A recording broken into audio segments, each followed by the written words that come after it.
What's up? What's up? How's everybody doing today? Mr. Pineapple here. Got some stuff to be talking about. Welcome to Thursday night with Pineapple. I'm out here.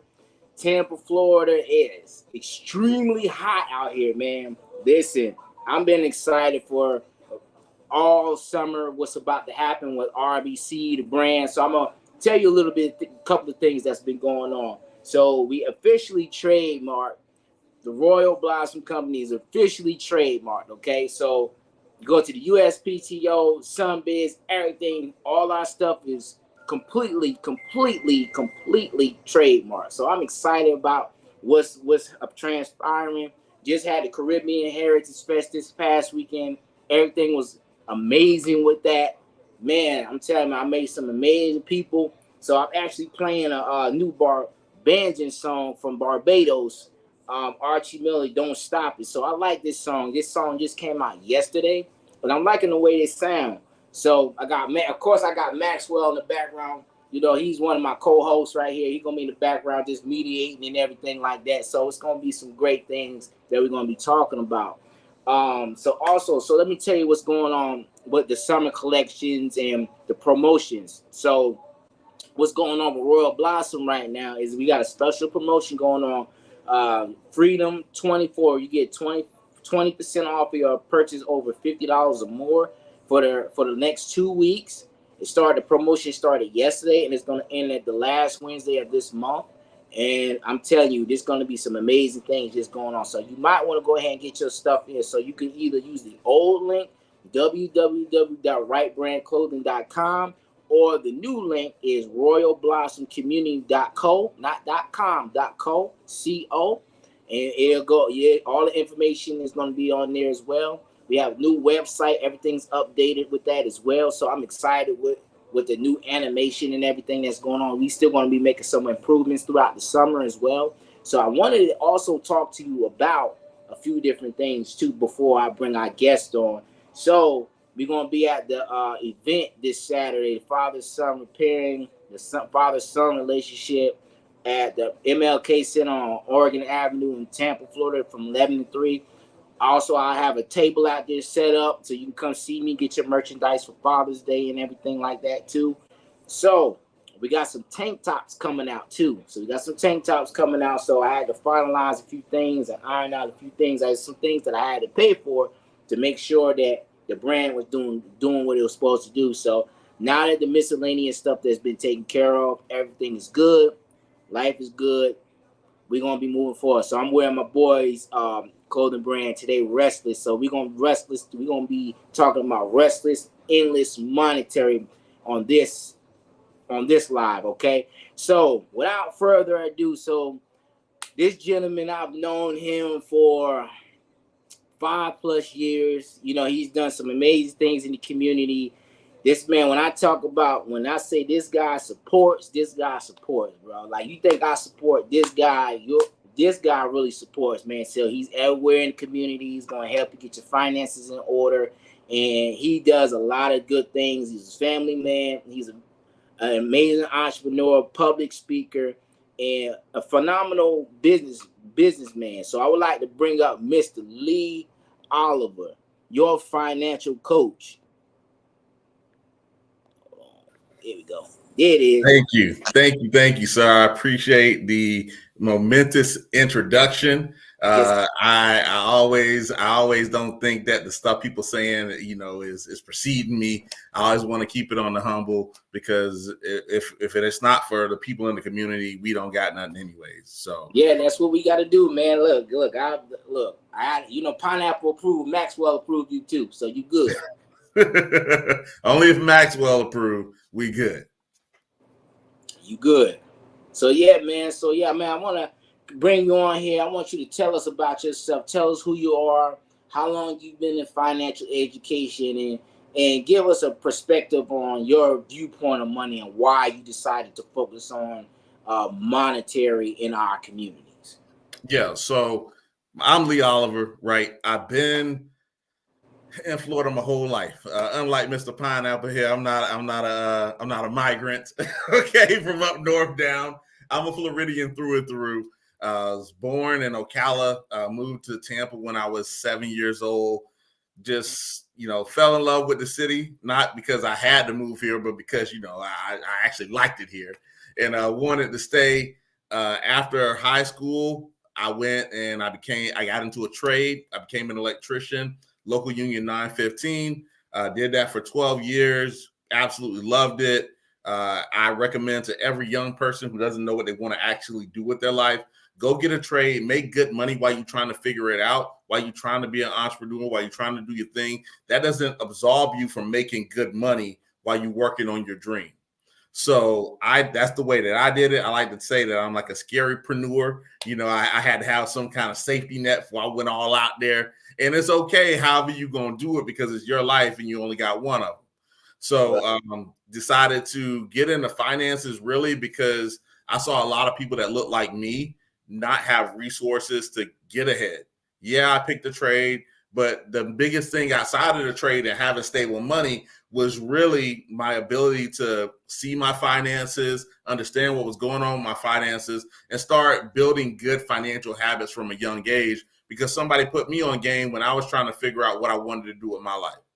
So, of course, I help everybody, but I predominantly want to make sure that I focus on helping people in our community that look like us. Because a lot of times there's not a lot of people that look like us in the profession of money that people can go and talk to. So I like transparency. I like to give people the real, but I also like to let people know, look, there's professionals in your community that can do the things that a lot of people feel like they got to go outside of their community for. Okay, that's a lot. So that's a good start to what you're doing. And that's great because a lot of people in our communities tend to go around finances. They don't really want to talk about it, especially when it comes to, generational wealth and death in our families. Because, death is inevitable. Because a lot of our older generations, like the silent generation and baby boomers, they don't like, depending on their age and their mindset, they don't like to talk about, the life insurance and, what they leaving behind for the next generation. Because, and one of the biggest problems in our community when it comes to finances, that the nuclear family is not intact. And also that we're not passing down wealth because each generation is having to start over again. And that's been a very bad problem in our community. No, absolutely. And I think one stat that everybody likes to throw around is that there's so many first generation millionaires. And that's great. I'm glad that we figuring out and cracking the code on being first generation millionaires. But is it always going to be first generation millionaires? When do we get to the second, the third, the fourth? When do we get to the Rockefeller-like status where people have wealth built? And that really starts not only with, knowing where to put your money, how to make sure you protect yourself and all that, but it also comes from putting systems in place that allow us to keep accumulating assets and accumulating wealth over time. One of the biggest things that, I always talk to people about is building your financial house the right way.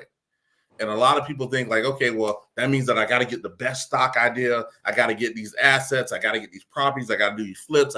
I've been looking at this course on how to trade online and all that. All that is amazing. All those are ways to prosperity. I'm not knocking any of them. But the first thing that we usually have to learn how to do is be disciplined with the finances that we have before we talk about combining and multiplying. Because if you're not a good steward of the finances that you have right now, you'll still not be a good steward of the wealth that goes because of the effort that you're putting in to learn about trading, to learn about stocks, bonds, real estate. All that stuff is great because there's a lot of resources. We're in an age right now where there's resources upon resources. I can go online and figure out how to do anything, how to become a master of anything. The courses for like people that have done it already are relatively inexpensive for the game that they're giving you.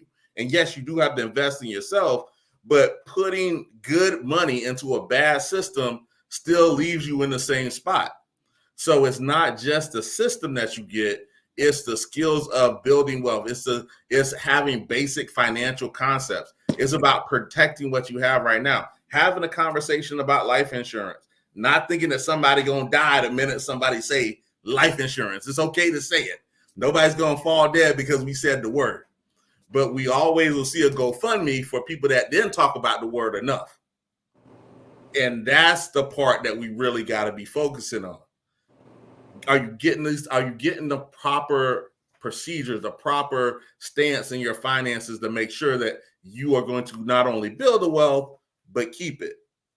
And if you ain't got there yet, making sure that you have put the structures in place, having the proper life insurance, making sure that you are on a budget where you using your money the proper way. What are you doing to invest in yourself to level up? Do you have enough money to invest in yourself? And even kicking it back over to you, where, you know, you can talk about the ability to start a company up from scratch. There's a lot of personal money that has to go in there before you get everything done. The investors aren't always just throwing money at the ceiling like, yo, come on, let's go.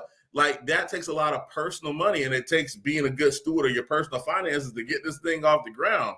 So it starts on every level, from being an entrepreneur to being just a personal individual with a job. There has to be a structure in place for your growth. And I think that's where a lot of times people get it mixed up. Like, I'm going all in. Like, no matter what, I'm going to make it. I have no doubt that you are. But can you keep it? Is it going to go past this generation? Like, how does all that look? How do we play that out? And that's really kind of where I come in and say, look, tell me what you want to do. It doesn't matter what it is. We can get there if you're willing to be disciplined, put in the effort, and actually do the things that you need to do in order to secure the money, not just make it.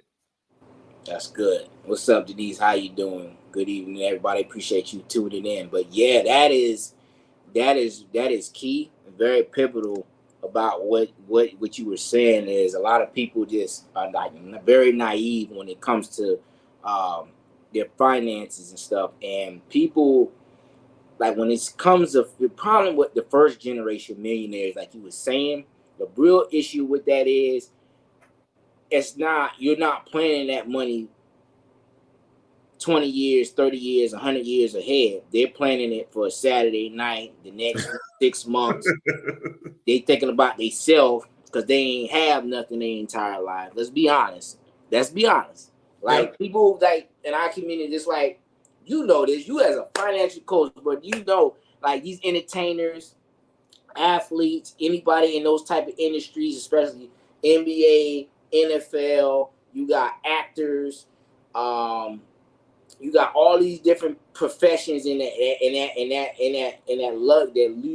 leisure arena, right? To where when the money stops coming in, they go broke within 3 to 5 years after they stop their careers or everything that they're doing, because number one, they didn't have financial literacy, they didn't have the right people, or people were stealing from them from back in the 80s, the 90s, the 2000s, because you got people that was robbing people. Fat Joe recently came out and said something about that. His accountant was stealing from him because he wasn't managing his money. He was thinking that it was all good and they was taking money from him. Another perfect example from the 90s, TLC, Pepper still stealing from them. Like, they signed bad contracts. They didn't know anything. They was teenage girls when they signed the contracts, and to this day they was still getting sued because they didn't trademark their name, they didn't do nothing. So they pretty much, their net worths are low. For the money that they made throughout their career, their net worths are really low. They grossed over $400 million, $500 million in their whole entire career in the 90s and early 2000s. They don't have none of that money now. You know, a lot of our rappers and entertainers from back in the 80s, when the golden age, a lot of them, you know, they didn't transition into acting and all these other different, they didn't become entrepreneurs. What happened was they had just went broke. The record deals, the record companies were just taking all their money, and they get to the end of their stuff, like, they trying to buy their masters back, they trying to get the royalties. They doing this like 20, 30 years after the fact, man. It's like, that's why, like, with me specifically, I put my art and stuff down, my fashion and stuff down for a minute, you know, when I first moved to Florida or whatever. So I said, look, you know, even in the Caribbean, the West Indies, I have people in the family in the Caribbean too. It's kind of the same mindset across the diaspora. As far as the mindset, it's just a different location. And it's like the financial education component is not where it needs, how we conduct business as people collectively. We don't conduct it the way we're supposed to because we don't know no better. But when you do know better, you do better. And a lot of times is people just want the fast way and they ain't taking any time to really get the knowledge and build themselves and understand what their value is too. And like when people go to school, you also want to read in school. Your education is not just in school, it's also outside of school. So when you see those seminars, people who thought that was cheesy back in the day, going to like seminars, Robert Kiyosaki, Les Brown. I went to so many seminars before I came to Tampa.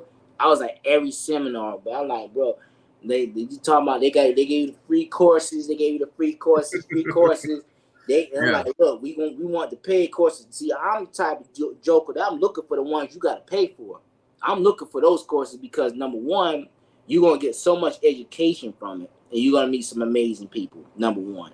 Number two, you're gonna start feeling rejuvenated because there's something you figure out when you open up your mind up to multiple possibilities. You'll be able to see the world from a different perspective, and you'll put yourself in a position to be financially stable. That way, if you fail, you still have the things. So I want you to talk about the credit card. So because I wanted to talk about the credit card because when you go to these events, right, and you know, a lot of people, you know, they think credit cards are just for emergencies. Credit cards are amazing for emergencies. Credit cards are also great investment tools. I want you to talk to them about credit cards real quick. Yeah, so and I'm gonna double back. I'm gonna come to that, but I want to double back on people that make a lot of income, or you know, like that are kind of lucrative but not keeping the money. And a lot of that, just to wrap that up really quick, is really because whenever you are highly skilled, and I learned this by being in a trade.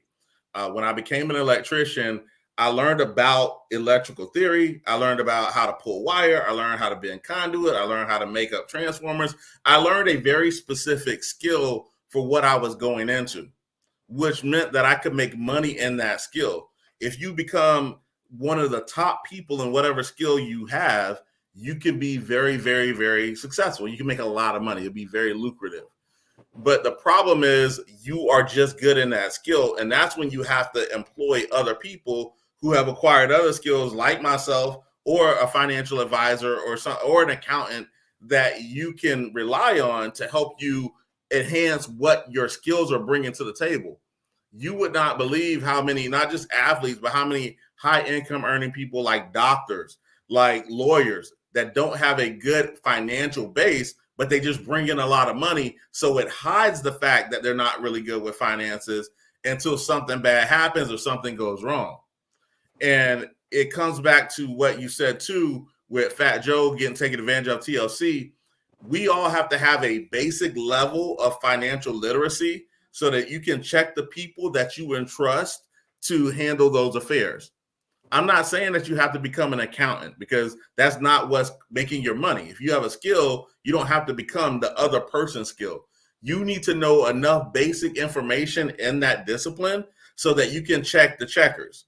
You can check the people that you put in charge of those things. I want my clients to all have enough skills about knowing about the market and about investments and about money and about insurance, so that if somebody does come up to them, they can check them. Hey, I know a few words. I know a little bit about this.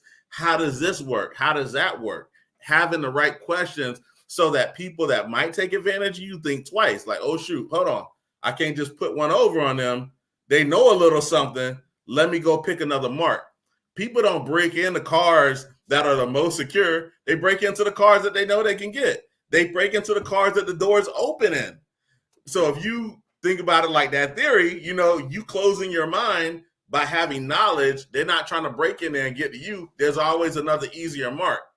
So I think that's the reason why a lot of people end up in those situations, because they didn't have financial education. They are very specialized in one skill, and then they haven't educated themselves once they got the money to do so in order to protect and encapsulate the wealth that they built already. When it comes down to credit, I always tell people credit has to be used like a tool. If you're going to use credit, you use it like a tool. And the tool should enhance your life. You should not be out crediting what you can't afford in your life or what your income's not going to bring in. Because what usually happens with credit and why people get caught in the credit trap that it is that people over leverage the credit when they don't have enough money behind it and they can't get back. And one false slip on a slippery slope puts you spiraling down and caught in a trap of, I'm trying to climb out of this credit hole, but now I got something happening in my life. Because even though you're fighting for your goals and dreams, even though you're trying to get to where you're trying to get to financially, that doesn't stop life from happening. The enemy is still going to be coming at you. Just because you got a good blaring goal and dream in your heart, don't mean the enemy stop coming after you. He starts working overtime when you start getting more successful. So it's about understanding and leveraging credit to your advantage, because if I got enough money in the bank, I'm now making the credit work for me. I'm not working for the credit. And I can use those things in order to enhance my life, in order to do the things I need to do, in order to use other people's money because I have enough of my own, but I need a little bit extra. And I don't want to use all my own money, but I have to be disciplined first with my own money before I go to seek to be disciplined with somebody else's. And I think that's one of the things that people miss, especially when I'm talking to my entrepreneurs that are trying to get like loans and SBA loans and get business credit. Like, nobody's lending you money if you don't have discipline. And the people that have the money have gotten really sneaky on how they see if you're disciplined or not. It's not just the credit score. It's the habits that you have. It's the time that your business is. How long has your business been operating? What are you doing? Do you have any other credit? I'm not just going to give you $100,000 because you got a great idea and a good business plan. Show me something. Have you made any money? Oh, you thought you could just hit L's for 5 years and then come and I'm just going to give you money? That's not how that works in the real world. And that's not how it's going to work in the business world as well. So credit is one of those things that we have to leverage after we have discipline personally with our finance. And that's the main thing that I preach to everybody that's out there trying to, use the credit to do other things. It can leverage it. You can leverage it to a point where, it enhances your life and you make even more money because I got a chance to level up a skill. But I also don't want to be stuck where I'm holding the bag and I'm like, dang, now I'm in all this credit card debt. Now I'm trying to do this and I'm trying to do that. And it's tough for me to get out and see profitability, because that's the key. You got to be profitable in your business, especially if you're talking long-term growth. That's true. That is true, man. You hit everything on the nail. I don't really have no follow through when it comes to that. You broke everything down in a nutshell. Now, I want you to tell everybody, what is your current occupation? So right now, I'm an investment advisor. I call myself a financial coach. That's what's on the title. A lot of people call me a financial advisor. Financial advisors usually have a CFP or a certified financial planner behind their name. That is a accreditation that I don't use because at my brokerage, even though I have it, I can't put that as my title just because of the way my brokerage is set up. But when you're talking to a financial professional, what I always tell people is you want to make sure you check their licenses. And everything any financial professional says is public information. Everybody that get a license in this field got to get a license through the state and through the federal government. It's all public information. So you always got to check the people that you're doing. Right now, with the rules that are in place, everybody should be acting in your best interest. If they have an investment license, people that have a life insurance license, they don't have, not so much. It's a little lax on the state level. Investment license is a federal level type of deal. So they look a little bit more into that. So pretty much my whole job and what I do is I sit down with mostly middle income families, small businesses, and I show them how to get to their goals financially, whether that's budgeting, whether that's setting up emergency funds, setting up college funds, helping them eliminate debt. I do refinances on mortgages as well at my brokerage. If they need life insurance, I help them pick the right one for them and their family and their situation. If they do need to figure out how they're going to get to retirement, what's that number going to be?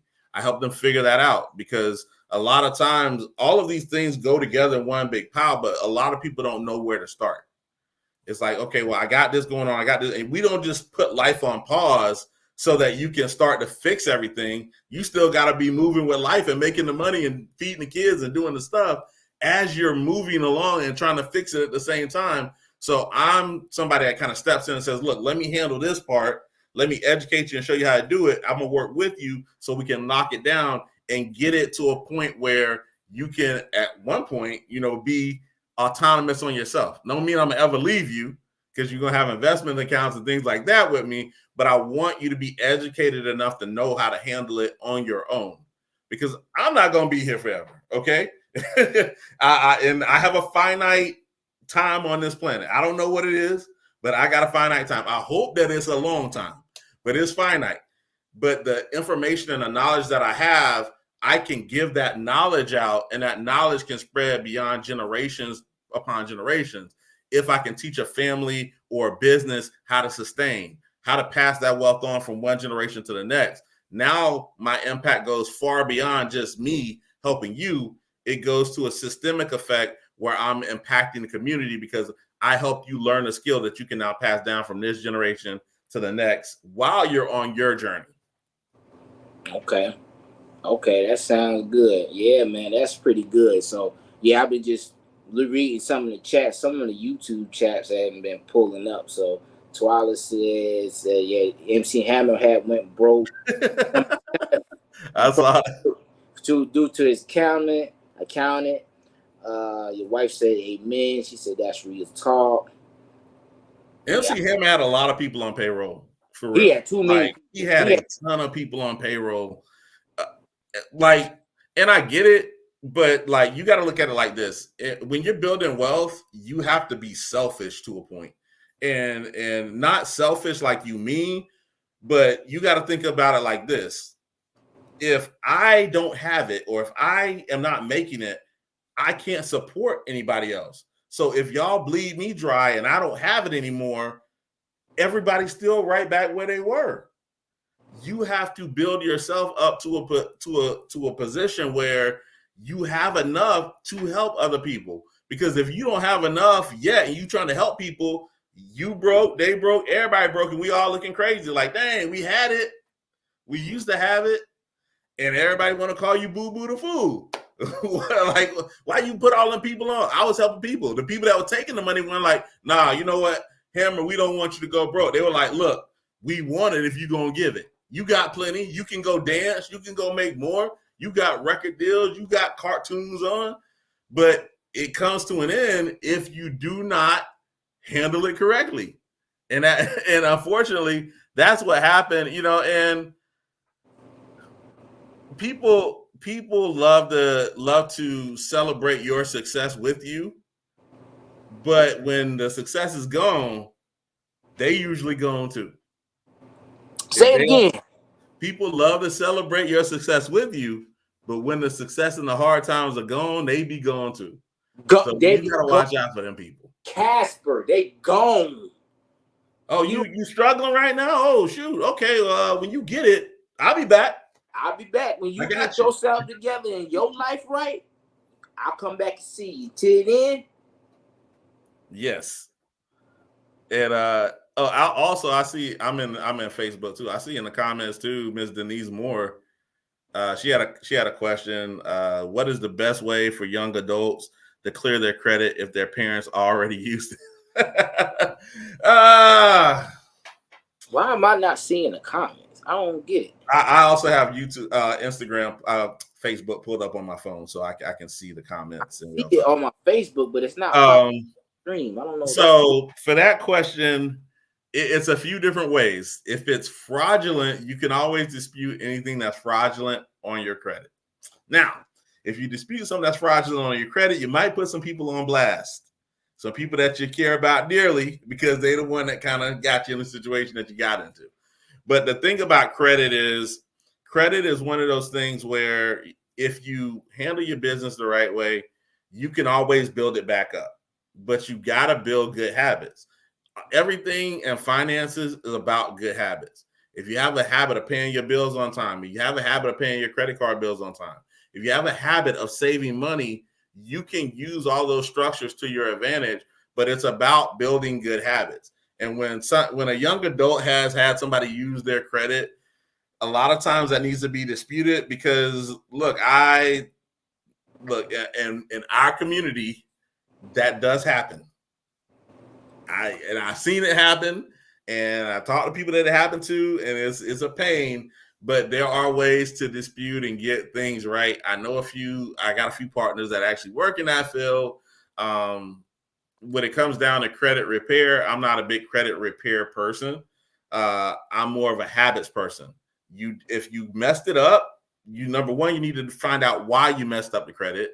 Was it a lack of income? Was it a lack of discipline? Was it you extending yourself too far? What caused it? Because if I fix your credit, right, and I get everything all tightened and buttoned up, and you didn't learn how you got in that situation, guess what? You end up right back in the situation again. And the credit repair person loves you because you always gonna keep coming back. But that's one thing that you shouldn't really be a return customer for. You should gain the knowledge of how to do it, build the good habits after it's done, and then move on with those good habits and not be in that situation again. That's a good point, because a lot of people, like, they'll get the credit repair, they'll still make the same decisions and stuff again and over again, and they're not taking care of their business and understanding it's an investment. You're supposed to get all that stuff off, take care of your business, take care of your bills, get ahead. You know what I'm saying? Utilizing your credit so you can get the things that you need to get and get into the other side. Oh, man. So this is good stuff. This is real good stuff. It's crazy. 3 years old with a light bill in the name. Twyla. Yeah, man. They always doing it, man. I don't understand why people do that in our community. I've never seen no disrespect, but I come from a single mother. I don't see the women do that. I don't see men doing it. I don't see somebody because men usually ain't in charge of the finances at that time. But I mean, I understand why it happens because it's a lack of education. That's really the reason why it happens. And we can point out the problem all day long, but if we ain't coming up with solutions, like, we part of the problem too. So True. The solution to that is there needs to be better education on the front end to avoid that to begin with. And look, in this country, we are behind the 8 ball as people of color. Okay. And I don't care how you feel. I don't care about your political association or whatever. We looking at the facts of what it is. We're behind the 8 ball. The reason why is because when this country was settled, and we'll call it settled because there were people already here when Europeans came here and all that. We understand that. People of our color that look like us did not have freedoms. Okay. Right. We were enslaved people, which means that the mistakes that people made when they first came here and learned and got better from, we weren't allowed to make at the same time. We weren't allowed to make those mistakes because we didn't have any choice. So when we did start to get choice, when we got freedom, when we started to, be independent, we were making the same mistakes that had already been made 300, 400 years before that. Good news is when we make the mistakes now in the economy that we're in, we can turn around and get it quicker because knowledge is a lot more readily accessible. But when you're talking about when we were released from being slaves and being sharecroppers and things like that, we were behind the 8 ball already. Freedom at that point wasn't just like, oh, you're free, you're at the same level. No, there's still an amount of learning that you have to do. That's like saying, oh, you're out of the womb right now. Good job. Go walk and get a job. That's not how that happens. I got to first learn how to walk. I got to first learn how to feed myself. I got to learn a lot of things before I'm up and running like all the other adults. In the natural world, that's essentially an 18-year process. We have a kid, 18 years, they're ready to be an adult. But if we take that in terms of, us looking at our history, there's 300 years of information, learning, trading, knowledge, wealth building that was accumulated for free labor that we're trying to overcome. And some of those things in our community that happen are because we're still in that learning process. And this is not to down our people, but some mistakes have to be made. Some kids have to touch hot stoves to know not to touch them, even though you said that's hot, don't touch that. Those mistakes have to be made in real time to get it. If we're lucky, those mistakes aren't fatal. We learn from them. But if we're not lucky, they end up being fatal and we out of here. And we, oh, you remember what happened to old so-and-so? They did that. They learned, and now nobody does that again.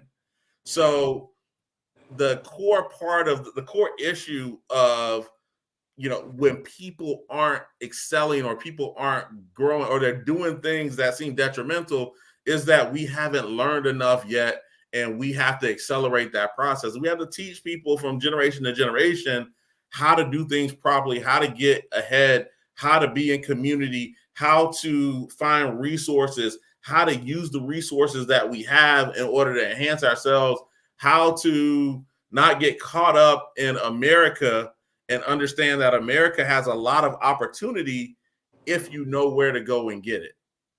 And all the time, we ain't in those rooms. A lot of times, we don't know where it is.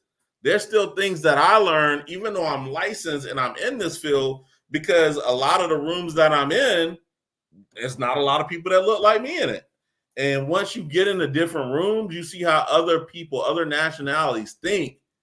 You then start to learn that the world's a lot bigger and there's a lot of things you can learn from other people. So that's one of the things. We got to learn more, educate, and do better starting out so that we move those trends forward. That's true. It's funny because when you say our people ain't in the room, you want to know why. I'm going to tell the audience, I'm speaking to the audience, you want to know why we ain't in the room? We're not in the room because that's not a priority to us. We were worried about sports and entertainment. Black people are always worrying about entertainment, basketball, football, travel. You're worried about things that entrepreneurs that have made their millions and built their businesses over 10, 20, 30 years. Those people are courtside while you're watching TV at home. Can't pay your electric bill. Can't pay your rent. You living paycheck to paycheck. You think it costs too much to get in those rooms. You think $50 is too much to go sit down and learn from somebody who's making this type of money. You think you don't have the time to go learn from entrepreneurs that are going to put you in a better financial situation to put you in generational level. See, in our community, it's about mentality. Black folks can come together and organize and get together to party, to hang out, to talk about sports, to drink, to smoke, to all stuff that's recreational. We cannot organize on a business level. And I agree with that to a point. I agree with that to a point. But what I will say too is that it's not that it's impossible, because if we look back at the civil rights movement, right, there were people that were organized under a similar goal to move a progressive idea forward, right? And that shows that it is possible. It shows that it's possible that we can unite and we can move the needle forward if we have a singular goal that we're going towards. And I don't know what it'll take, but I know that it's possible, because if we look at the Martin Luther King, we marched 1 million people up to Washington, D.C. before internet, social media, all this other stuff, just by grassroots campaigns of organizing people in neighborhoods and communities. We put community leaders in place to rally communities to then unify them behind a central goal. And that is what has to happen in order for us to continue to move forward. We have to start centralizing around goals that are shared by the entire community. It was easier when it was a civil rights issue, because when it's a civil rights issue, everybody feels the oppression. Yep. Everybody at the time felt that oppression. So you could look out your window and be like, I'm not getting treated right over here. This person's not treating me right over there. So I could see that. But when we have fought and we got past one barrier, it's harder to focus in the idea behind that, behind a singular movement. And when you look at it, the African American community, we're the third largest population in the United States. A lot of people think we're still the second. We're actually the third. We moved down because the Latino community is actually the second, and white Anglo-Saxon is the first. And that's like 74%, 70 to 74%, depending on what census you look at. And then it's 16% for Latinos, and it's 13% for African Americans, according to the last census, right? So we still have to connect. We still have to move forward, but have it be for the idea of advancing our wealth building and wealth generation in one unified level instead of just a civil rights issue. Because, and I'm not saying that racism's gone and all that. Like, look, this is the real world, but the major hurdles of civil rights got stamped down by our forefathers.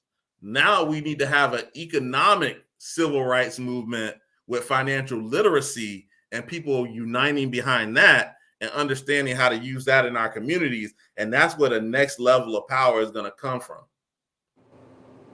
That, at least that's my idea. Yeah. So let me ask you a couple more other questions. But I think where, when I was just saying my last statement before you talked about, I think you said you agree with me to a point, but I think, let me elaborate with a little bit of context. I say collectively. I ain't say individually. There are like a lot of people in the community that have a lot of financial education that are building business, and we're repairing some of the damages from the previous generations. But what I'm speaking of is about collectively as a group, like how you got Asians. They may have issues in their community. They support each other. They build seminars to do this. You got Jewish community, this. So Jewish community, the money bounces about 24 times before it leaves. White people is 17. Glad you're bringing this up because I got something about that. So go through, but I got something for that. Yep. So 17 times for the white community. The Asian community is about 20, I believe, somewhere 19, 20 times. Our community is 6 hours. Absolutely true. And I saw that stat earlier, right? I saw somebody drop that earlier. And the fact that is absolute fact, that is 100% true. But the reason why that is true has to be the really big topic. It's true because in a lot of those other communities, they've built infrastructure within the community to provide those services where we as African Americans have not built that infrastructure. So it forces us to go outside of our community to get some of those things because there's not enough infrastructure built in our communities. So yes, that's very true, but we can't just look at that and say, well, it's only because they're Asian or only because they're this sect or whatever. It's because they are that, and they decided to build a bank in the community. They decided to build the rec center in the community, which they now bring people into. And when we don't build infrastructure inside of our community, well, I look around and dang, I can't spend my dollar with somebody that look like me because it's not built yet. I can't spend my dollar with a dentist because I don't see a lot of Black professional dentists in my area, or I can't find it. So it's about building community so we can have that. And then I think that will start to change those numbers, and a dollar rotates a little bit more than just saying, okay, well, in that community, they do it. They've had a lot of years of building infrastructure like that. And you got to remember too, and this is not just a harp on, slavery, but it's a real big thing. We weren't allowed to build infrastructure like that. Even though there were other nationalities that were oppressed in this country as well, they still had more freedom than we did to build infrastructure in their community. True. even when we look at, and look, we live in Tampa, so there's a casino called Hard Rock. Okay. The Seminole Indians were very, very wrong. Every Indian in this country was very wrong. So guess what? They have a sovereign state. They decided to build infrastructure because when you step on, when you go to the Hard Rock, you're not necessarily in America anymore. You're on a sovereign nation inside of America. Okay. That's why they have their own police. They kick your butt out, and then the Tampa PD come get you after you get kicked out. Right. But the Seminole police, the Seminole Indians, their police, they're the ones that kick you out of the casino because they understand that building infrastructure for themselves is how you build prosperity. And if you don't build infrastructure, your money absolutely has to leave your community and go somewhere that they have the infrastructure built. So that's something that I really noticed that people don't pay a lot of attention to. They're good talking points. I love TikTok videos. I love Instagram reels. I do them myself. Those are amazing. But 1 minute and 30 seconds don't solve no 130 some years of being depressed in your community. And just blurting out that to sell something also doesn't fix the problem either.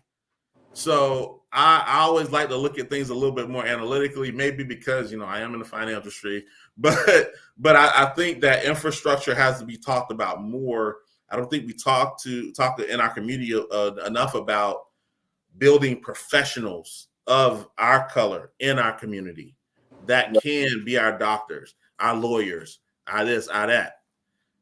And we have to talk about that a lot more as well. And as we start to get the infrastructure built, the dollar will start to circulate in the community a lot more. Okay. Yeah. So for some reason, I don't know why in this particular live stream, I don't know why the comments are not popping up, but I don't know, man. I don't know what's going on, but as Oliver said, my mom used to watch people on TV and their money, pick up a book and make your money. She said we need African American economic revolution. Denise said we haven't rebuilt them. We did have them. We just need to learn how to do it again, which is true. She said absolutely, and she said you're absolutely true. We need to support people in our community. So to say all of that, so to say what Denise said, so we did have all that stuff. We both know that we had all those infrastructures back in the 20s, 30s, 40s, 50s, and 60s. So the problem was this is where the conflict of interest where Malcolm X and Martin Luther King, this is where their conflicts were different. He was like, no, we're not going to go support them. We ain't support no integration. We don't need no support. We ain't need no news reporters. Now, the problem with Martin Luther King, he was just trying to do too much in love when it comes to our communities and stuff like that. He was not trying to be militant. Now, on the other side of that coin, Malcolm X wasn't trying to show too much. He was too militant, not showing enough love. So when they started to consolidate both of those situations, that's when they both got assassinated. So it's kind of a two-edged sword because we did have our hospitals, we had bus lines, we had Durham, North Carolina. We have not just Black Wall Street in Tulsa, Oklahoma. We had Black towns all over Florida, North Florida specifically. We had the Rosewoods. We had Lovett. We had Daytona Beach. We had just different places in the South. That's where it spawned all the HBCUs as well. So we had economic. We had our school. We had our hospitals. We had our businesses. We also had our banks too. All of it just was burned down. So the problem is we just got to get in the mode of rebuilding it to a point where we're not worrying about integrating with other communities. There's nothing wrong with doing business with other communities, but the point is ever since the 60s, we never reorganized and started supporting each other because we always thinking about big Black-owned businesses. You be thinking okay, well, it's going to be cheaper. Oh, well, they might not do good business, or we try to look at each other side-eye. It's like a level of trust has to be restored too. That's the purpose of my platform, to bring like-minded entrepreneurs, put them back in their God-given turns and talents and connect the dots. So that way everybody on my platform has also been been properly vetted. You know, they're gonna put you in the right position. They can put you in the right position. Also, you want to be able to build the economic power back, because we got to be able to trust. The problem is we got to be able to trust each other. And matter of fact, me and Teresa was talking about this the other day when she was cutting my hair. We said, man, we got to show each other more grace when it comes to mistakes in a business, or we could just shoot a business down or anything. Because you go back to Walmart make a mistake at the store, or Kmart make a mistake, or McDonald's, or Red Lobster, all that stuff. They make mistakes. You go back. Black-owned business do business with you all good there. They make one mistake, you give them a bad review, you slander their name, you slander their reputation, you don't go back there and spend no money. I'm like, dang, we got to show each other compassion and grace too. You know what I'm saying? We got to be able to trust each other in the community. We can't just be saying like, we're not going to, because what we're doing is suffocating our own community by doing that. We hurt ourselves because they're providing a product or service in your community. You're providing a product or service. I'm providing a product or service. The dollars gotta match. Okay, of course, I'm gonna go black first, but I'm also about quality too. I'm gonna go to black people I need to go to. That right there. Yeah, I'm gonna go to. I'm gonna go to my people first. But if I don't have a quality there, I'm gonna outsource first. Then I'm gonna outsource. Okay. Yeah. So there's nothing wrong with that, but at the same time, you always support your own people. But our people also, on the flip side of that, have to do good business and be. Come on, now talk it. You know what I'm saying? We can't be taking deposits and not giving people their money. You gotta be communication with people. Like, I had a problem with Fashion Week. Like, I'm still working some things out with that. I'm told I always update everybody once in a while. Look, this is what's going on. This is what's happening. Here's an update. Look, just be honest, be straightforward with people. Don't just ghost people, block them. Don't get an attitude when they ask questions. Just be cooperative with the people that supported you, because their money, that's their hard-earned money too. Absolutely. You know what I'm saying? You got to understand multiple perspectives. So I understand both sides of the coin. So that's why I wanted to elaborate a little bit on that. But let me go ahead and get to the next question. I know this has been a great dialogue. We've been flowing, man. So I enjoy the conversation, and like that's how it should be. And professionalism is everything, and quality is everything, man. And I love it that you said that, because I also, just to add on to your point, everything you 100% slayed that, but you also have to, as the owner, you have to have some pride and professionalism that just doesn't rely on your skin color too. Yes. And I think that people think that, we like brothers, so you're going to give me a slide, but I'm not going to improve. No, you still got to bring it. You still got to bring your A game too, because this right here only gets you so far if the quality ain't there. I can't go buy a shirt from you and be like, I bought it from you because I want to support my brother, but then the shirt ripped. Like, why would I continue to spend my money where it's not valued? And I bought the issue too. You're like, well, nah, man, come on, don't worry about that. Like, you gotta, and that's about us being professional people as well. So excellent point, man. Go ahead, drop the next one on me. Yes, so that's pretty good. So I want everybody, audience, I want you to understand, money does not discriminate. Okay, money doesn't see skin color. It doesn't see race, religion, sexual orientation. So money is money. Dollars, they all spend the same, no matter where your supporters come from. Check the support. Everybody, we got some powers of the people too, but at the same time, that money spends is still the same. So they gonna take your money, do the same thing in our community too. So I just wanted to throw that point in there as well, because some people don't understand how that works. But right, I'm gonna ask you this. I'm gonna skip a couple of these questions. What you think? What keeps you going to help people that don't want to change their financial situation?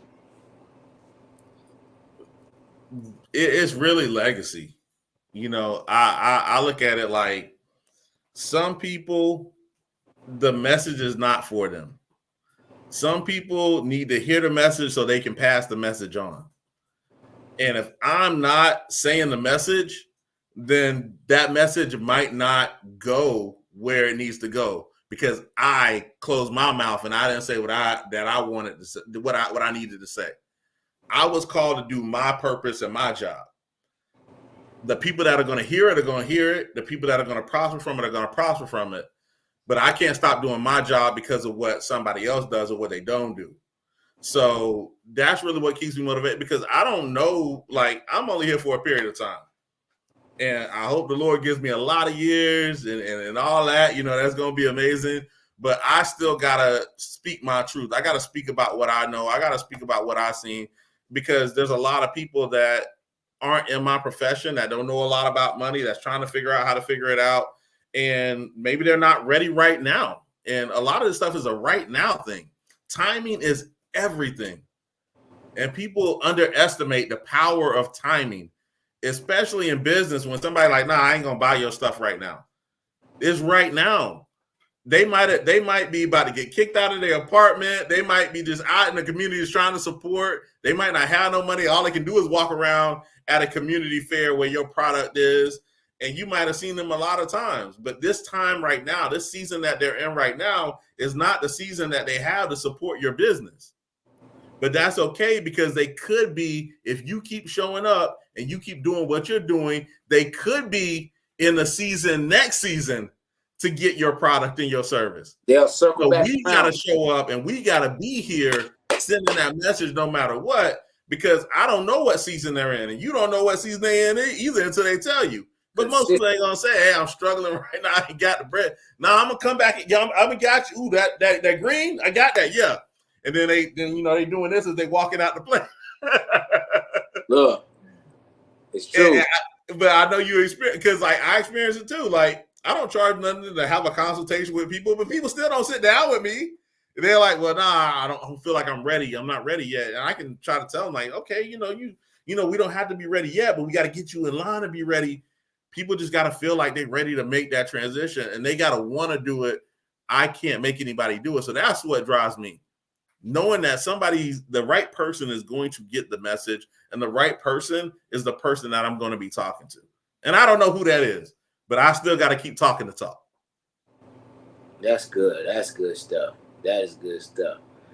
I wanted to get in a couple other questions, but we. Oh yeah, lay them on me, man. I got a little bit of more time. I ain't trying to keep you on here all night. But no, okay. I feel good.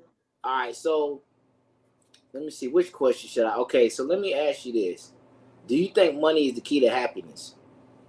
Absolutely not. Money inherently is just a tool that we use, like a fork or a spoon. It's something that allows us to accomplish an objective. Now, if you don't have it, it makes the objective a lot harder, but that doesn't mean that you can't still live your life and do what you got to do. Money is a tool that we use. That tool and the way you use it will enhance your life, or it can be the destruction of your life, honestly, because in reality, money only enhances what you already are. It makes good people better, bad people worse. And options. Like my wife said, options. So it makes good people better, bad people worse, but it enhances what you already are, or enhances where you're going.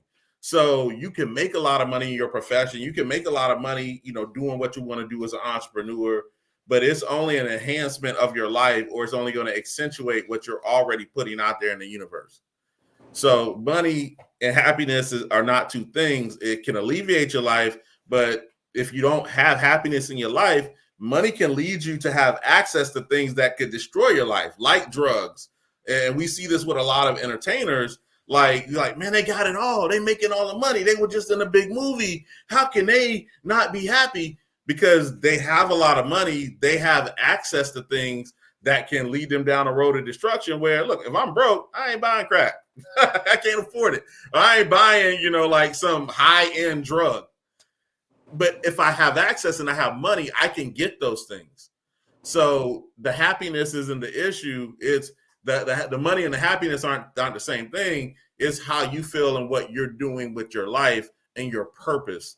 That's ultimately what's going to make you happy. Do you have a purpose? Do you have a goal that you're moving towards? And is that goal fulfilling what you want in life? And we all don't know that. We all don't know what our purpose is in this world all the time. A lot of times we figuring it out. This life thing is tough.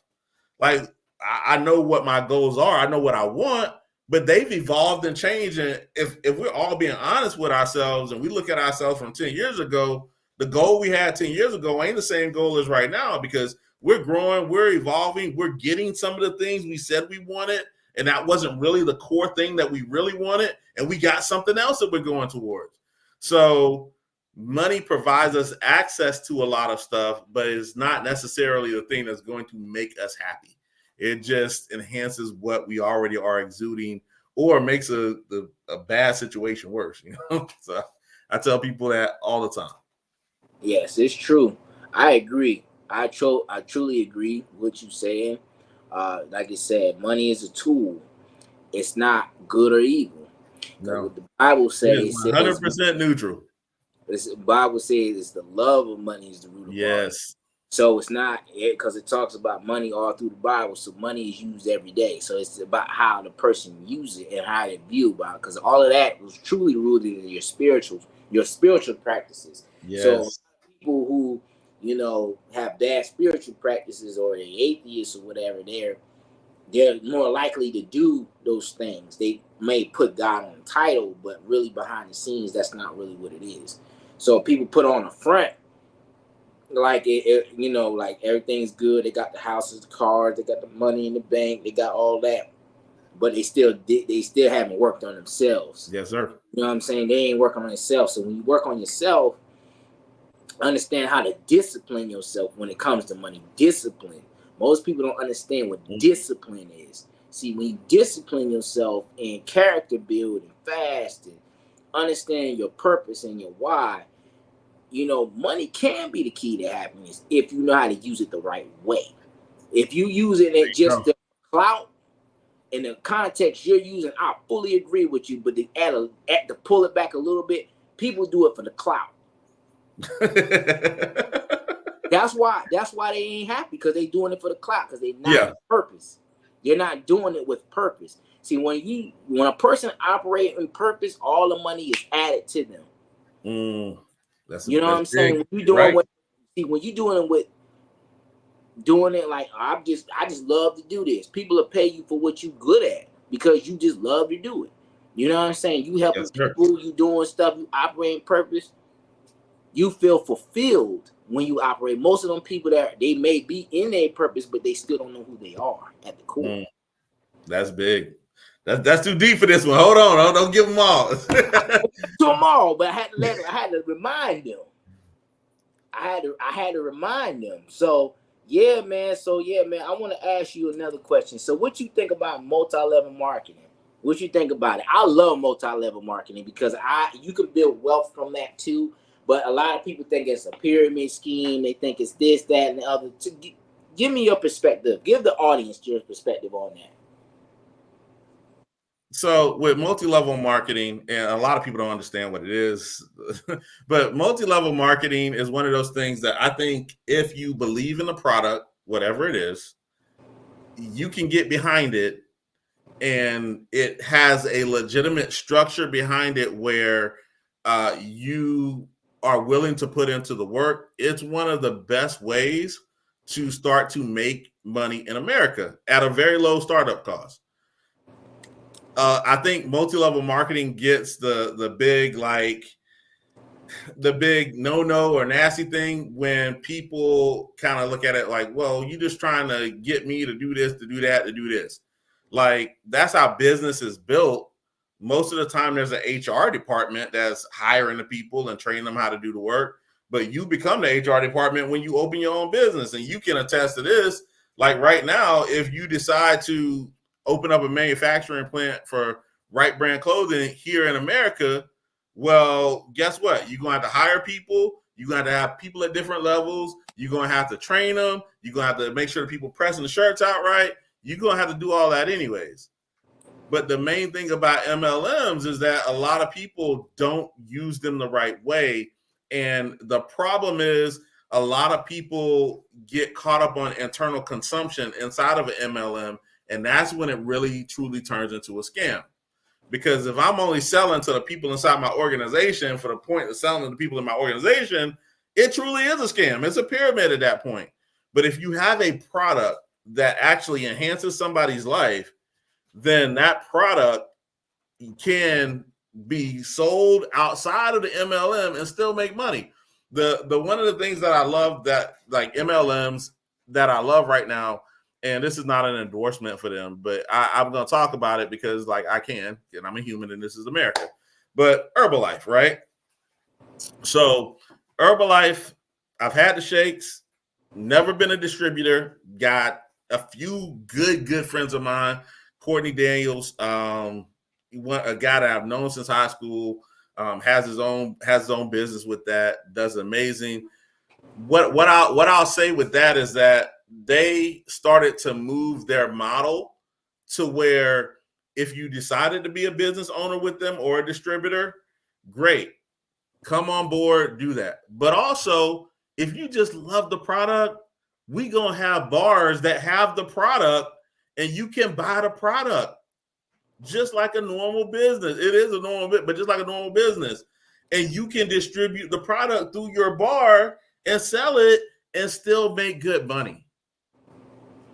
It's about that. It's about having a product that you can believe in, that you can say, I love this thing, whether it's Candy Cleanse. And look, I've seen probably every MLM out there. Honestly, I have, because I'm an entrepreneur. I love opportunities, but I also love to see, what people's structure look like. Mm-hmm. I love to see, is it something viable for me to put somebody onto? Everybody can't do everything. And just because you can make money in something doesn't mean you should. If you can't get behind a product, don't sell something just to sell it because a lot of people are making money from the front of the room. Hell, there's a lot of people making money selling drugs. I ain't gonna go do that because beside it, even if it was legal, I wouldn't go do that because morally I can't get behind the product. Said the same thing. But if it's something that I can get behind, well, yeah, go ahead. But you have to be a person of integrity in that system, because inside of MLMs, there are people that are bad actors, just like in the real world, just like anywhere else. So, and people will focus on trying to get rich, not caring about the product, just trying to push people to go get more people instead of building an organization and moving the product too.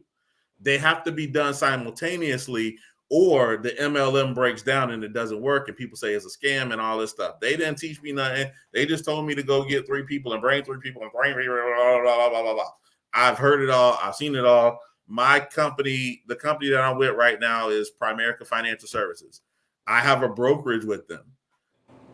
In the financial industry, insurance and investment companies cannot be MLMs. We're pretty much in a hybrid, though. We are a hybrid between an MLM and a hybrid between the real estate system. That's really how our model works. Right. So, but by law, we can't be an MLM because people do have to get a state license and a bunch of other legal stuff. But I'm not 100% like absent to how we build and how we grow our business. I recruit, train people, get them licensed. I do all that stuff as well. But I do that with people who truly love what we do and love the product. Outside of that, you can be a client all day long. You don't ever have to join my business. Would I love you in my business? Absolutely. But you don't have to join my business in order to get the fruits of the products that I have, because I believe in my products and my products are good and they do help people. And I've delivered death claims and checks and stuff like that from life insurance for people that I covered. So I know that it works. Just like somebody who's doing Herbalife knows that it works, if they've lost the weight and they've done the work and they've used the product the correct way. Just like somebody that does Mary Kay loves the foundation, loves how it works. If they believe in the product and they're willing to put in the work, there's nothing wrong with that. Their business just looks different than somebody else's business. So I absolutely think people should always go towards a business that can enhance what they're doing. The biggest problem is a lot of people get into MLMs only for the money, not for the product itself. Because somebody invited you and you saw, oh, shoot, they making millions of dollars. Okay, I'm in. Oh, man, I don't want to do that. So you got to get in for the right reasons. You got to get in the right one. Like they're structured all differently. You got to look at, it's like any other business. You got to look at profit margins as well. You got to look at your ability to grow, advance. What does the compensation structure look like inside of the MLM? Just because it's an MLM don't mean that it's good. MLMs come in and go out of business just like normal business as well. A lot of times you got to look at the background of the people that started it. A lot of people hop ML, like the owners will buy another MLM and they'll just move their people from place to place to place. You got to look at all that and make a good conscious business decision, because you're getting into a business. You're going to have to put money into the business. You're going to have to push the business. And if you're not ready for that, then you don't need to be in an MLM. It's not a scam because you didn't work and you didn't want to put up the investment in a business. If I'm talking to you, I'm not going to even ask you your numbers, but I already know you put tens of thousands of dollars to get Right Brand Clothing off. And you didn't say, well, this is a scam. I put tens of thousands of dollars into this business. I got shirts. Nobody buying them. This thing don't work. You understand it's a process. Tell me about it. That's the key thing. But people that are oftentimes bought in aren't told that it's a business. They're told that, hey, you can make some money over here, da da da. This is truly a business. If you work it like a business, you get paid like a business. If you don't, you get paid like you work, like a crappy employee without a paycheck. So I never bash MLMs. Some are better than others. Some are more suited to people than others. But you got to look at it from a business standpoint and be like, if I was going to run a business, would this make sense? That's true. That's my stance on MLMs. That's true. And to add another layer is a lot of people that do use MLS systems, they don't really plug into the system and follow the directions. That's another thing. And another part of it, they don't attend the meetings, the conferences that they have. They don't buy the tools. They also, this is key, Lee. This is another thing. They don't use the product. No. They don't have a product. They don't have a product testimony. So no. When you have a product testimony, it changed the game, boy. Volumes, boy. I'm telling you, boy. When I was with the traveling company, I was with World Ventures at one point. I was traveling all this, man. Listen, I was all over the place. Everybody I was pissed with my old Facebook, man. Bro, this dude everywhere. Went on vacations. I went out the country twice. But they're like, all right, man, I need to sign up what he doing, because I need to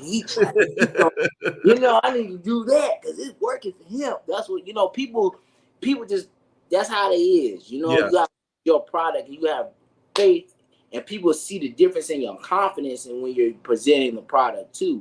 And you start closing the deal. It's like you having Right Brand Clothing and being like, never wearing the shirts. Oh, well, you got this. Yeah, I got this. Oh, don't look at this polo. Nah, you need to get this here Right Brand Clothing. Yeah, this is what it is. Don't look at the polo logo. They got nice stuff. But here, you have you always wearing your product. You're showing it off. Like, that's business. That's what we do in business. I'm talking about, what my business does for people because I'm in business. I have to give examples. I got to market myself. I got to do this. And it doesn't matter what business it is. You got to do that. If you're a barber, you got to post your crispy pics. You got to do your funny skits. You got to show people your work. No matter what business you're in, you got to advertise and market your work. But you also need to do it respectfully. And I love MLM people, but also sometimes I really don't like MLM people because they don't come with originality. They're trying to follow a system. Great. And they're like, you see the same post from 5 different people the same way on your timeline. It makes it look like it's not legit, even though it really is. And I'm like, look, you got to market yourself and your business. People aren't going to buy this thing over here that they never seen or they don't have any interaction with because you put this cookie cutter post out that looks like 100 other people cookie cutter posts. Like that, and the funny thing is when you're in Facebook and your friends list are very tight, like if you have like 30, 40, 50 or 100 something friends in common, you're going to start to see a bleed over from your friends list. And if a few of your friends are doing the same thing, you start to see like, oh, they in that thing. They doing something over there. I ain't getting in it. But when you look different, when you show up different, when you market and advertise yourself as an independent business person should, that's when you start to stand out. Most of the time, people don't know the company that I represent because they know me. They know what I represent because I always got to sell myself first. Just like people know the pineapple. Why? Because Terrence Ramsey is behind the pineapple. Most people probably don't know your name. They know you as Mr. Pineapple, right? Yep.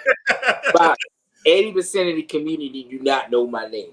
80%. They know you as Mr. Pineapple. So that's because it's branding, it's you marketing, it's you doing what you do.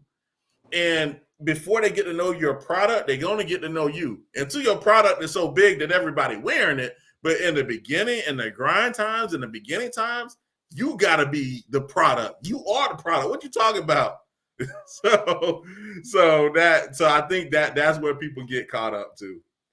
That sounds good, man. So I'm gonna go ahead and ask these. I'm gonna combine both of these questions, and I'm gonna do the closing remarks. So, okay, why would a designer like myself need to be financially literate? And what's the best way a designer that can manage his assets and money? What's the best ways to do those things? So if you're the biggest part about being somebody who's a creator, a designer, somebody who works out of, I don't know what side of the brain that is, the left side, I forget what side, the artistic side, but whatever side of the brain is, usually that side is not the analytic side. That's the side that's creating the products, has the ideas of grandeur, how we're going to grow, how we're going to build, how we're going to explode. It makes sense for somebody like you to be in a position where you're financial literate and you're getting there because you have to support all of those amazing big dreams and ideas. They don't happen because you have them. They happen because they have to be fueled and funneled by money. And having financial literacy and being somebody that's on top of their finances is key. And the first part of that is really budgeting. I tell people all the time, like, whether you're talking about business or you're talking about personal life, budgeting is your first line of defense to get your life right. For real. You got to know what you have coming in and you got to know what you have going out. This stops you from advertising. This stops you from building a new product line. This stops you from actually having a product to give people in a decent amount of time. All that, if you don't budget correctly and know whether you have a shortfall or you on point, that's going to stagnate you and your growth of your business, because there's nothing like people having a need for your product and you can't supply it to them. Like, oh, well, you have to wait, a little bit because I gotta, we having a backup at the factory, but in reality, I gotta get some money to buy the product. Look, and look, it's not just that, because I did this before too. I'd be like, hey, listen, I meet with somebody, they're not in this state. So when you license, you got to get licensed in that state. It takes like 3 or 4 days. So I've had to do that before too. Oh shoot, I didn't know they was in Georgia, and I ain't licensed in Georgia. So like, this is amazing. The plan's amazing. We're gonna get this put together. So let's reconvene in about 4 days after I finalize your plan in the background and get all the bells and whistles on it. And I could have helped them that day, but since I wasn't prepared and I didn't have it, I have to stall. So whenever your budget's on point, that's when you can make sure that you continue to flow through and you go through and you don't have any hopes, because once you get the ball rolling and all the work that you're doing as an entrepreneur and as somebody that's, growing a business that has a physical product, like all the struggle, the pain, the designing and all that, when the thing stops getting going, you don't want no stops. And if your money ain't right, it could lead to stops and halts in production right when you're about to break through. So that's the main thing. Get the budget right and get it right early. And that's not to say that you're going to have all the money you need to have to do all the stuff you got to do. I'm a realist. Yes, I do financial planning and all that, but I'm also a realist, and I also understand what it means to be an entrepreneur. Being an entrepreneur don't mean you always got the money to do everything right then and there, but it doesn't absolve you from putting yourself on a path to have the things in order. You might not have it right now, but you can't just say, I'm gonna wait till I get it, then I'll put things in order. You still got to start putting the things in order, even though you don't have everything right now, so that when you do get it, you're preparing for the harvest. So when you do get it, you're right in line. Everything falls in line and it goes smoothly, and then you take off. Sounds good, man. I'm taking heed to the message, man. You know, learning something too. It's the truth. You know, budgeting is everything, man. Because if you don't budget correctly, stuff won't go the way you need it to go. You want, especially with fashion, you want to make sure everything rides smooth. To all my designers that are watching too, you want to make sure things are smooth as possible, because there's going to be delays. There's going to be shipping issues. But you just got to plan it and have people on your team and seek help, you know, and just be transparent with people. You know, just be transparent. Absolutely. Communication cannot be understated. And some things are beyond our control. Some things we can't control. Look, I if I ever make a mistake, it's never because I intentionally tried to make the mistake. My heart was always in the right place, but I'm still a human being. Okay. I am not perfect in everything that I do, and nobody ever will be. So I always, if I'm going to make a mistake, I got to own up to it, and I got to make it right. As a business owner, I got to make it right because my name on that. As a person, I need to make it right because that's not a representative of that's not a representation of who I am as a person. There's things that are going to happen that's going to be beyond my control. I got to make sure that I am doing the best I can to get better and continue to grow in that. But like, you got to have grace with yourself, and you got to have your clients have grace with you, because even though you prepare, you have to train your clients also. And a lot of people are like, I train your clients. How do you do that? And I learned this from Micheline Barber, right? And because Micheline Barber with the Impulse Summit, I'm gonna give them a plug because it's something that I support, that I'm a part of. If you're a stylist or you're in the beauty barber industry, come see us in September. It's an amazing event. We got faith. We talk about finances, money, business, all that. And we in Charlotte, North Carolina, September 19th to the 23rd, 21st to the 23rd. Sorry. All that amazing. I got to give my girl a plug. But one thing she told me and she taught me is how to train your clients. You got to show your clients how to treat you, because you're going to treat them with the utmost respect, so they don't come half-stepping when they come to you. If you expect them to show up on time, you give them that expectation and they show up on time, because you're going to be on time. If you expect them to treat you and pay you the top dollar, you got to give them the top dollar service. You can't give them a half a cent service and want the top dollar. But you training your clients is a part of you doing the best that you can do for your clients. That's one of the things that I can say about Terrence. Terrence always trains his clients because they know what they're going to get out of him. From his, before the product even get here, they know that they're going to get communication. They know they're going to get somebody that ain't going to duck and dodge them in the community. They know they're going to get somebody that's going to be outside. And a lot of times when people doing dirt, they ain't outside. You know, they kind of like, they know. They can't find them. But that's why I always like, look, if I can't do crazy stuff, because if I'm gonna be outside, I'm gonna be around people, they can call me out. So it's putting yourself in situations where people see you. They know you're gonna be around. They feel like I can get a hold of I can come beat Lee up. Nah, you can't beat me up, but I can come touch Lee and know that he's here. I'm not just dealing with somebody on the phone that ain't got nothing, you know, that could be anywhere. I know what I'm getting, so I'm going to give that kind of respect to him when he comes to me. So train your clients. Train your clients. There it is.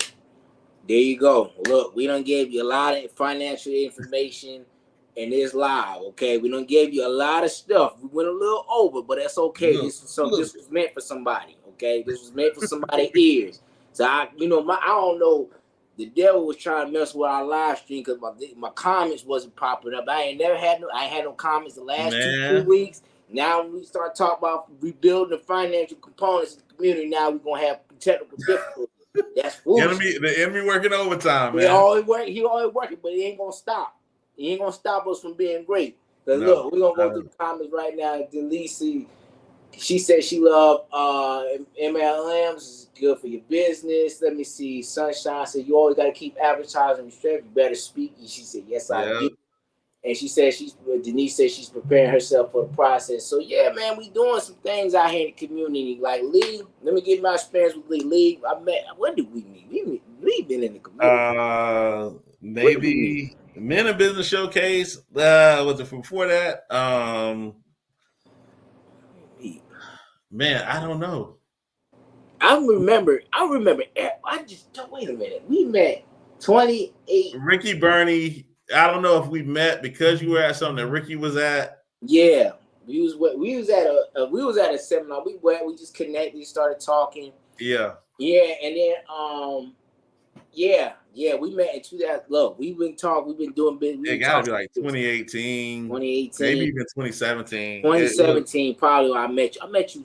I think I met you at 5508. Yeah, I was there when it opened up. Dang, I can't remember exactly where it was.